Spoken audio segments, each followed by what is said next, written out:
Good morning, everyone. It is such a joy to be with you today. I believe you didn't show up by accident. I believe God brought you here for a reason. You may have walked in carrying a heavy heart, but I want to tell you, you're in the right place. Stress is something we all face. Whether it comes from our jobs, relationships, health, or finances, it often feels like a heavy weight we weren't meant to carry. In the middle of it, we may question why we're going through so much. We might wonder if God has forgotten about us or if we've done something wrong. But the truth is, stress is not the end of your story. It's the setup for your blessing. The pressure you feel right now is not permanent. It's not here to destroy you. It's here to position you for something greater. In the Bible, we see this pattern over and over again. People go through stress, difficulty, and challenges, but God uses that very pressure to elevate them. Think about Joseph. He was betrayed by his brothers, sold into slavery, and thrown into prison for something he didn't do. That's a whole lot of stress, but it didn't end there. God used that stress, that hardship, to position him to become second in command over all of Egypt. What looked like the end was actually just the beginning of Joseph stepping into his purpose. The betrayal was the setup, the prison was the preparation, and the stress, that was part of the story that led to the blessing. When we go through stressful seasons, it's easy to get discouraged. It's easy to want to quit. But what we have to remember is that stress doesn't disqualify us from God's plan. It's often the very thing He uses to fulfill it. God knows how to take what was meant for harm and turn it for good. The weight you're carrying now is producing something in you: resilience, faith, patience, compassion. You're being refined, not ruined. Stress tests your foundation. It reveals what you're building your life on. If your hope is only in circumstances, stress will shake you. But if your hope is in God, stress will only draw you closer to Him. It will show you that His strength really is made perfect in your weakness, and it will shift your focus from what's going wrong to what God is doing behind the scenes. Because the truth is, God does some of His greatest work in the most stressful moments of our lives. When you don't know how it's going to work out, when all you can do is trust Him, that's when He shows up in powerful ways. We may not always see it at first. It might not make sense, but faith doesn't wait for understanding. Faith trusts in the process. You might feel buried right now, overwhelmed by stress, but maybe you're not buried. Maybe you're planted, and what's planted doesn't stay underground forever. In time, it grows. In time, it produces fruit. In time, it becomes something greater than anyone expected. The stress you're facing isn't your end, it's your beginning. It's the soil God is using to grow your next season. God never promises a life without stress, but He promises His presence in the middle of it. He promises that what was meant to stop you, He will use to strengthen you. He says that when you walk through the fire, you will not be burned. That means stress may surround you, but it doesn't have to define you. It doesn't have to defeat you. It's a chapter in your story, not the whole book. Sometimes the blessing is not in the removal of stress, but in the transformation that happens because of it. You grow stronger, wiser, and more dependent on God. You learn how to pray deeper, how to trust longer, how to praise in the middle of pain, and that kind of growth is a blessing in itself. It prepares you for the opportunities and doors God is about to open. So don't be fooled by how things look right now. What seems like a mess is often the raw material for a miracle. In this moment, stress may seem like an enemy, but one day you'll look back and realize it was a tool. It pushed you toward your purpose. It broke things off of you that needed to go. It opened your eyes to see what really matters. And through it all, God was shaping you, molding you, and setting you up for a blessing you wouldn't have reached otherwise. The pressure is not pointless. The stress is not wasted. It's part of the divine setup for something greater than you can imagine. Pressure is something most of us try to avoid. It makes us uncomfortable. It forces us into unfamiliar territory. But in God's hands, pressure is never wasted. What we see as a source of stress, God sees as a tool for transformation. The pressure you're facing right now, whether it's emotional, financial, spiritual, or physical, is doing more than just testing you. It's preparing you. It's shaping you. It's developing something in you that comfort never could. Just like a diamond is formed under extreme pressure, your greatest strength and beauty often emerge in your most difficult moments. God uses pressure to refine and define us. He allows us to go through seasons where we feel the weight of life, not to crush us, but to create something deeper within us. Growth doesn't happen on the mountaintop. It happens in the valley. It happens in the tension, in the waiting, in the uncertainty. That's where our faith is stretched. That's where our character is forged. That's where we learn to rely on God, not just with our words, but with our entire being.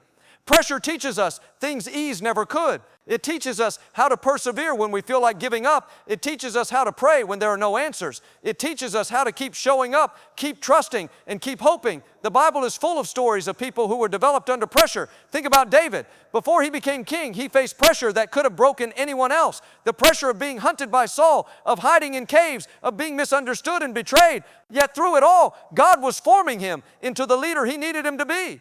Without the pressure, David would have never discovered the strength within him. Without the trials, he would have never become the man after God's own heart. The pressure was necessary. It wasn't pleasant, but it was productive. Or think about Jesus in the Garden of Gethsemane. The very word Gethsemane means olive press. It's a place of crushing. And in that moment of great anguish, Jesus felt the weight of the world on His shoulders. He prayed, Father, if it's possible, let this cup pass from me. Yet not my will, but yours be done. That was the pressure of obedience. That was the stress of surrender. And it was in that pressure that the greatest blessing the world has ever known, our salvation, was made possible. The pressure didn't defeat Jesus. It revealed His strength.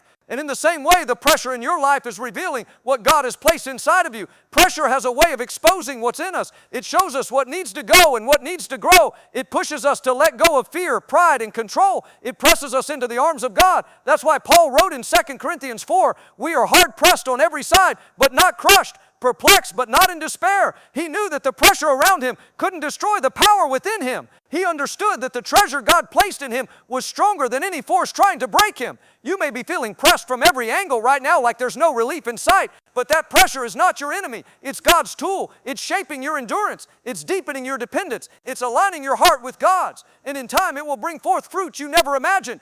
Just like olives are crushed to produce oil and grapes are pressed to make wine, your life is being prepared for something richer, something anointed, something that will bless others. Sometimes we ask God to remove the pressure, but more often, He uses the pressure to remove what's been holding us back. He allows the uncomfortable so He can bring about the unshakable. He lets us feel weak so we can discover His strength. And when the pressure is over, you won't come out the same. You'll come out with greater wisdom, deeper humility, stronger faith, and a testimony that can encourage someone else. God doesn't cause all the pressure we face, but He promises to use it. He promises that nothing will be wasted. Not one tear, not one anxious night, not one unanswered question. The pressure that feels so heavy today is the very thing God is using to release the potential inside you. It's not breaking you, it's building you. It's not the end, it's the beginning of something greater. What you're going through may feel like too much, but it's just enough for God to create something extraordinary in you. He's forming something that will last, something that can't be shaken, something that reflects His glory in every season. Stress has a way of clouding our thoughts, weighing down our hearts, and making us feel like we're trapped in a storm with no way out. In those moments, peace can seem impossible, but the truth of God's Word tells us something different. Peace is not only possible in the middle of stress, it's promised. Philippians 4, 6 through 7 says,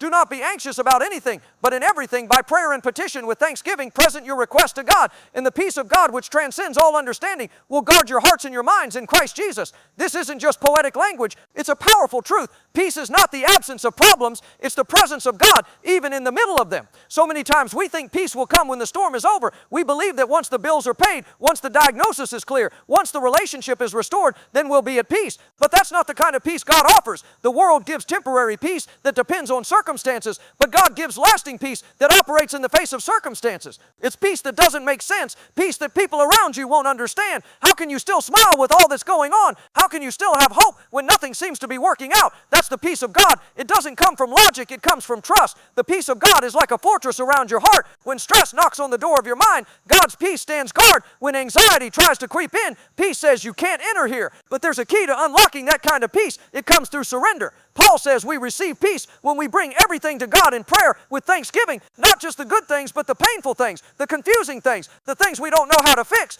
Peace doesn't flow from pretending we're okay. It flows from being honest with God and trusting Him to carry what we cannot. When we choose prayer over panic and gratitude over grumbling, we create space for peace. Gratitude shifts our focus from what we lack to what we have. It reminds us of God's faithfulness, even in the stress. That doesn't mean we ignore our problems. It means we face them differently. We face them with the confidence that we are not alone and that God is working even when we can't see it. Peace is not about escaping life's pressure. It's about knowing who holds your life in His hands. Jesus Himself modeled this. In Mark 4, when the disciples were caught in a violent storm, Jesus was asleep in the boat. The disciples were panicking, but Jesus was resting. Why? Because He knew the storm didn't have the final say. He knew who He was and whose He was. And when they woke him, he simply said to the wind and the waves, "Peace, be still." If Jesus could speak peace to a physical storm, how much more can he speak peace into the emotional and mental storms we face? And if Jesus could rest in the storm, we can learn to rest in him. Even when everything around us is shaking, stress will come, life will have challenges. But you don't have to live in a constant state of worry and fear. The peace of God is not a vague concept. It's a real and powerful presence that calms your spirit even when your situation hasn't changed. It's a divine reassurance that no matter how fierce the storm, God is in the boat with you. You don't have to have all the answers. You just need to keep your eyes on the one who does. You might be in a stressful season right now, feeling overwhelmed and unsure of what's next, but God's peace is available to you right here, right now. You don't have to wait for everything to be perfect. You can pray, give thanks, and rest in the promise that God's peace will guard your heart and mind, even in the pressure, even in the uncertainty, even in the way. Peace is not a destination. It's a gift, and it's yours for the taking when you trust the giver. There are moments in life when we look around and nothing makes sense. The job falls through. The doctor gives us news we weren't ready to hear. The relationship we fought so hard for ends. And in those moments, we're tempted to ask, "Why, God?" We want answers. We want clarity. We want to understand the full picture. But the journey of faith isn't built on understanding. It's built on trust. God doesn't always explain himself. He doesn't always show us the end from the beginning. Instead, he asks us to walk with him step by step, even when we can't see where the path is leading. That's what real faith is. Trusting when we don't understand, believing when we don't see the way. Trust means letting go of the need to have it all figured out. It means believing that God is still working behind the scenes, even when we can't feel it. Isaiah 55:8-9 tells us, "For my thoughts are not your thoughts, neither are your ways my ways, declares the Lord. As the heavens are higher than the earth, so are my ways higher than your ways, and my thoughts than your thoughts." This reminds us that God's perspective is so much greater than ours. He sees the beginning, the middle, and the end all at once. Where we see confusion, he sees purpose. Where we feel lost, he knows exactly where we are. There's a story in John 11 about Lazarus, a man whom Jesus loved. When Lazarus got sick, his sisters sent word to Jesus, believing that he would come and heal him. But Jesus delayed. He waited 2 more days, and during that time, Lazarus died. From a human perspective, Jesus was late. From a place of logic, it looked like the situation was beyond hope. But Jesus wasn't late. He was right on time. He showed up and performed one of his greatest miracles by raising Lazarus from the dead. The delay was not a denial. The waiting was not wasted. Jesus used that moment to reveal a deeper part of who he was. If he had healed Lazarus, they would have known him as healer. But because of the delay, they saw him as the resurrection and the life. We won't always understand God's timing or his methods, but we're not called to understand. We're called to trust. And trust isn't passive. It's a choice. Every day, we choose to lean on God's promises instead of our own perceptions. We choose to believe that he's good, even when life feels anything but. Trust is what allows us to keep moving forward when we feel stuck. It's what helps us stand firm when everything around us is shaking. And the amazing thing is that when we let go of our need to understand, we open the door to peace. We stop trying to control everything and start resting in the truth that God is in control. When you trust God, you stop asking, "Why is this happening to me?" And you start asking, "What are you doing in me?" That shift in perspective can change everything. Because even when we don't get what we want, God gives us what we need. He may not answer the question, but he gives us grace for the moment. He may not take away the storm, but he gives us peace in the middle of it. The more we trust him, the more we begin to see how he's weaving everything together, not just the good moments, but also the hard ones for our growth, our good, and his glory. It's easy to trust God when life is going well,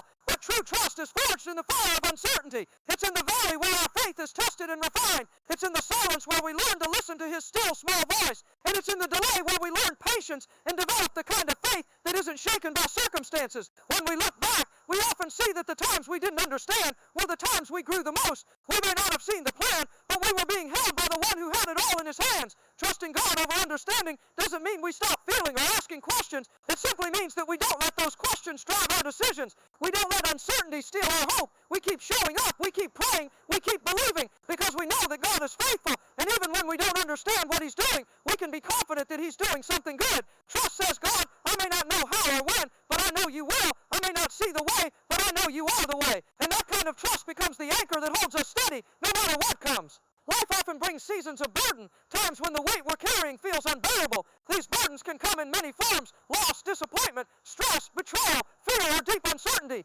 During those times, we can feel crushed under the pressure as though the situation is too much for us to handle. It's natural to question what good could possibly come from something so heavy. Yet in God's hands, what begins as a burden can become the very foundation of your breakthrough. What weighs you down today can launch you into a greater level of strength, faith, and purpose tomorrow. God never wastes anything we go through. The burden you're carrying is not meaningless. It may feel overwhelming now, but it is producing something eternal within you. Scripture reminds us us in 2 Corinthians 4:17 that our light and momentary troubles are achieving for us an eternal glory that far outweighs them all. Notice that the troubles are not dismissed. They are real and they are heavy, but compared to the breakthrough God is working behind the scenes, they are temporary and even purposeful. That pain, that pressure, that hardship, God is using it to move you into something greater. Sometimes we assume that burdens mean we are off course, that something has gone wrong, but often the very presence of a burden is a sign that something greater is being born. Think about a woman in labor. There is pain, pressure, and struggle, but all of it is leading to the birth of new life. In the same way, what you're pushing through today may be the process that leads to the breakthrough God has prepared for you. It's not a sign of defeat. It's part of your deliverance. You're being prepared, not punished. In the Bible, many breakthroughs came after a season of burden. Take Hannah, who longed for a child. Her burden of barrenness was so deep, it drove her to tears and desperate prayer in the temple. It was in that moment of vulnerability, crying out to God, that her breakthrough began. She gave birth to Samuel, one of the greatest prophets in Israel's history. Her burden became a blessing, not just for her, but for the entire nation. Well, look at Job. He faced more suffering than most of us can imagine. Yet in the end, the very things that were taken from him were restored, and he was given double what he had lost. His burden did not break him. It led to an incredible breakthrough. God does His best work in the moments when we feel weakest. When we reach the end of our strength, we find His. When we no longer know what to do, we discover that He has already gone ahead of us. Breakthrough rarely happens in comfort zones. It is birthed in discomfort, grown through resistance, and revealed in persistence. Your burden may feel like it's breaking you, but it is actually building something deeper inside of you. It's building endurance. It's building compassion.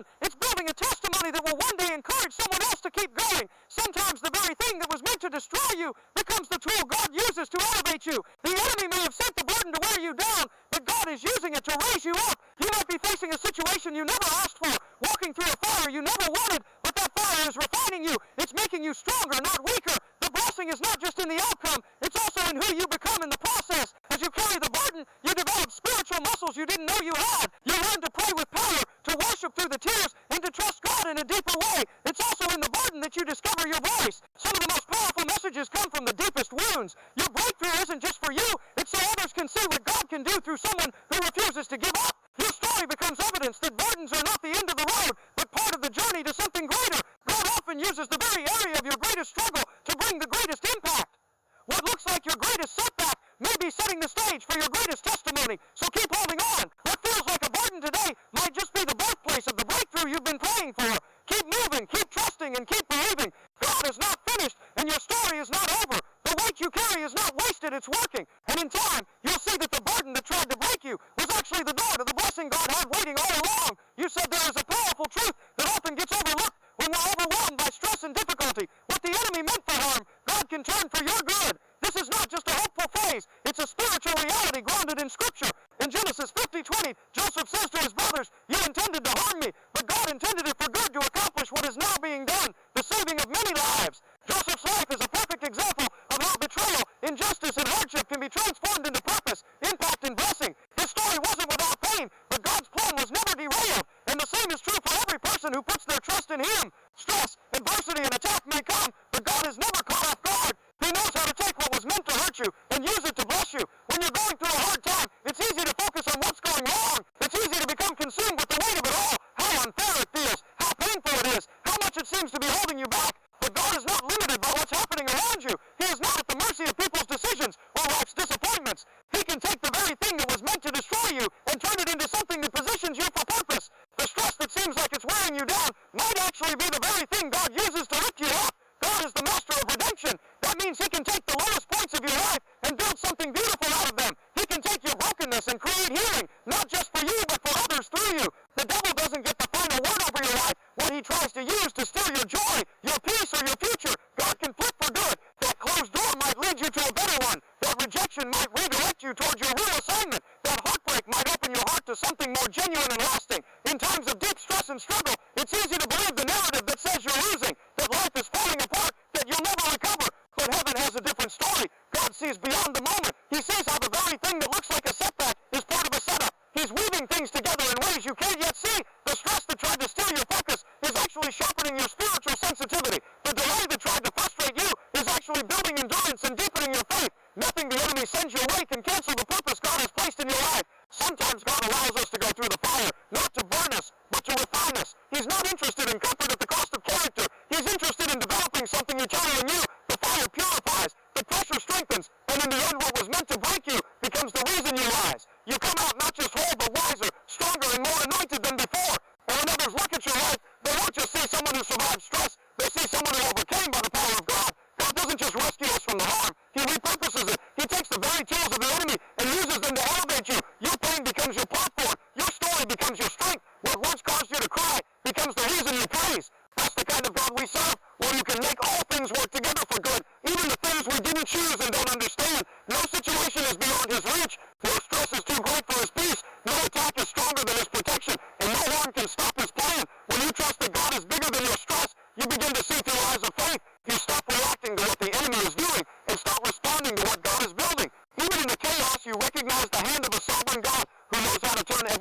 into triumph. So even when you don't feel it, believe it. The stress you're under is not the end of the story. God is writing something greater.